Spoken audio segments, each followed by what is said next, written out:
Hey friends, this is Donovan. We thought we would take you along today on our journey to build a fire pit. I don't anticipate it being a really difficult task, but who knows what we're going to run into. So I thought at least I'd bring you along.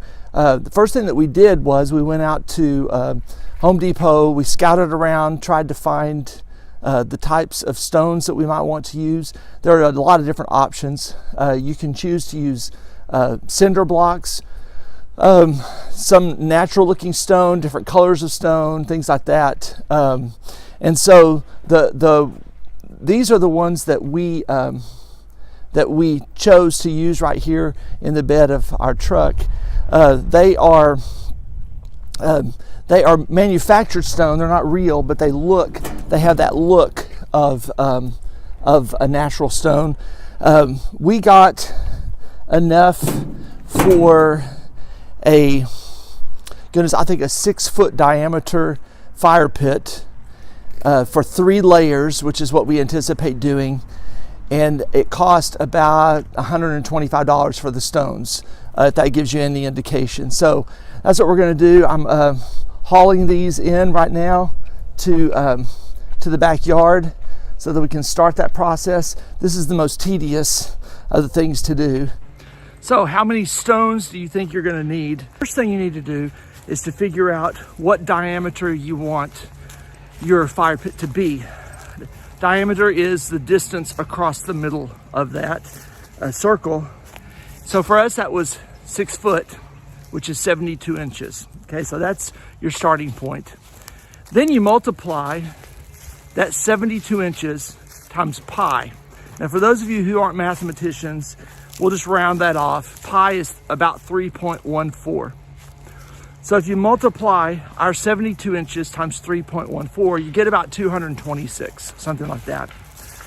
Once you get that number, you go to whatever store, Home Depot, wherever you're going to purchase your stone, and you pick what you like, and you see how long the stones are. Some are 12 inches, some are 18, they're all various lengths. Ours are 12 inches. So if you take that 226 number and you divide it by the 12 inches, which is the length of the stones that we chose, you end up with about 18, the number 18. So we'll go completely around the perimeter, 18, 19, something like that. We chose 18. It needs to be probably 2 or 3 levels high of stone. We chose to have 3 levels high. So we multiplied our 18 times 3 and got 54. So we purchased 54 stones to go around the perimeter of our project. And so you'll just have to decide what size you want yours to be, how high you want yours to be, what kind of stone you want yours to have. And all of that will just play into the number of stones that you need to purchase. Okay, so now we're going to go over and we're going to see what it takes actually to put all of this together. One of the first things that you want to do is to decide what size of a fire pit that you want to have. Like I said, we have chosen to have about a 6-foot diameter one. Then you need to make sure that it's leveled. My wife's doing all the difficult work here. She's she's out here loosening up the ground to get it level. Yeah, getting rid of our grass, our lovely grass here. And then while she's doing that, I'm going to be hauling these stones that I showed you before from our truck out here, and then we will start the process of getting these all put into place.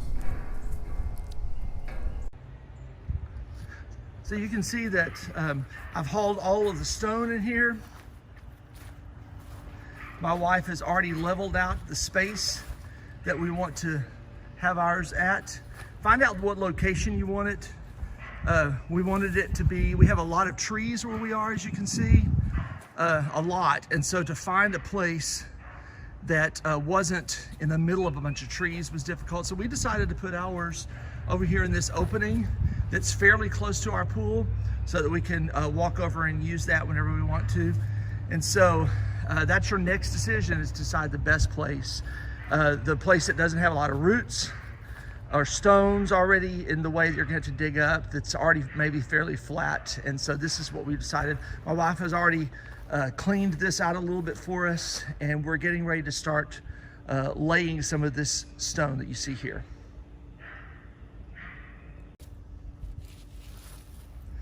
So first thing you do is just start laying some of the stone. You lay your first stone down where you want it to be, and then like my wife is doing here, you lay one across the other side of the circle, and she's going to measure to make sure that is what she's wanting it to be. You can see it's not quite where it needs to be, so she's going to pull it back just a little bit. Then we're going to do the same thing on the opposing sides.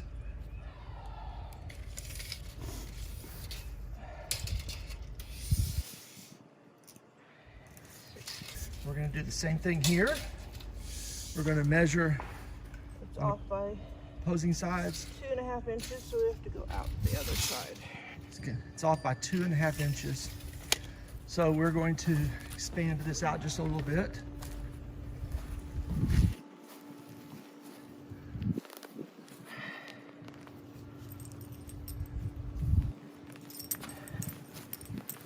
Our dog is helping. He is always a help like this. One note that's important is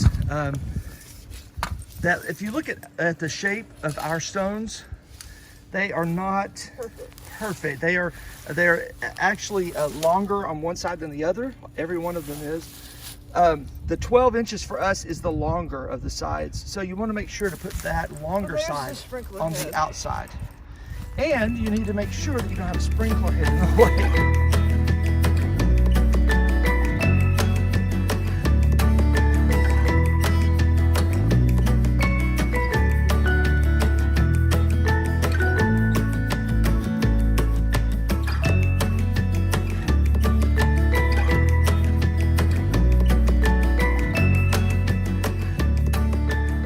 All right, we finished the project, and it turned out really well.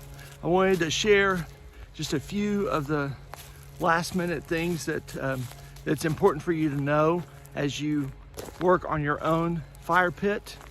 Again, one of the most important things is location. Second thing is the type of materials that you're wanting to use for the effect that you're hoping to achieve. And then just set aside a period of time and work on it. Took us maybe a couple of hours to do this once we had all the materials in place, and you could do that as well.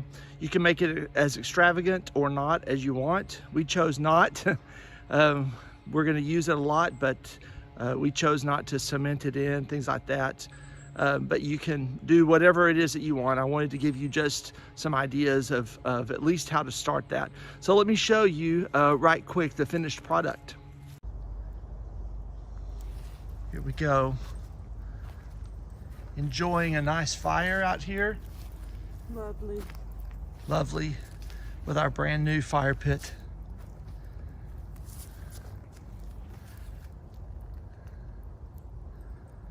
For more projects that we're doing out here at Cayman Acres, just check us out at DonovanFrederickson.com.